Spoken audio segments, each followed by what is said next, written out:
Wesh les gens, on va parler un peu de politique pour une fois, pour changer, hein. Bon, bref, on va parler un peu de politique et on va parler du sondage présidentiel dans les dernières informations. Bien, on va parler un peu des candidats. Bon bah déjà, on va faire le point tout de suite sur Macron qui est devant tout le monde. Bon bah même si on a pu lui reprocher des choses au début de son mandat, on va quand même admettre quand même que bah par rapport aux autres, il est peut-être pas si mal que ça. Alors il y a un duel entre Valérie Pécresse et Marine Le Pen qui sont à 17%, et Éric Zemmour qui se rapproche du podium avec 15%, et puis il y a Mélenchon qui est à 10% à peu près. Voilà. Comment dire, c'est voilà, déjà, Jean-Luc Mélenchon, de toute la gauche, c'est le meilleur, celui qui a le plus de pourcentage. La gauche, autant vous dire qu'elle est mal barrée. Et puis bon, celle qui a le moins de voix de toute la gauche et de tous les candidats, c'est Nathalie Arthaud, 0,5%. Elle, franchement, voilà quoi, hein. On sait qu'elle va pas être élue. Et je pense que Mélenchon, bah, il sera pas élu non plus. Donc je pense que sur la gauche, on peut faire une croix, hein. C'est quasiment perdu pour eux. Donc bon, Mélenchon, voilà, voilà.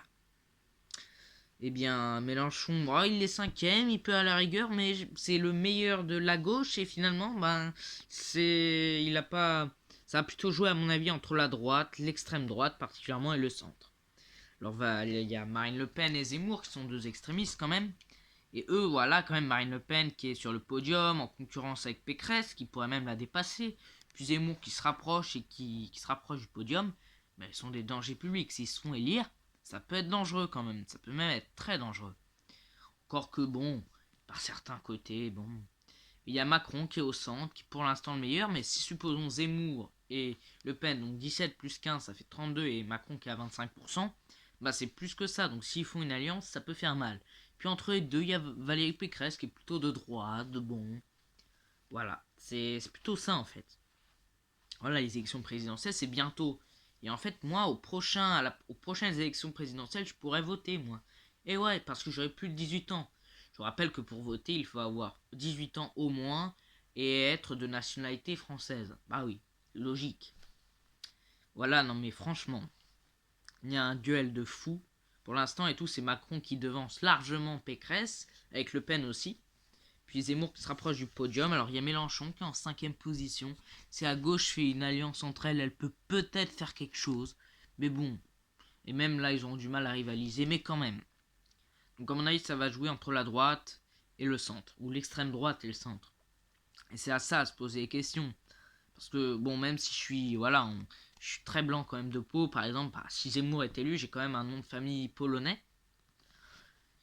Et si on connaît un peu l'histoire, on sait que les Polonais n'ont pas toujours été bien vus. Après, je suis pas polonais, c'est plutôt du côté de mon grand-père. Enfin bon, bref, on va pas rentrer dans ces détails, mais voilà. Donc ouais, je suis pas totalement français à 100%. Enfin, j'ai aussi d'autres origines. Ouais. Hmm, voilà, bon bref. Voilà. Que dire de plus? Rien du tout.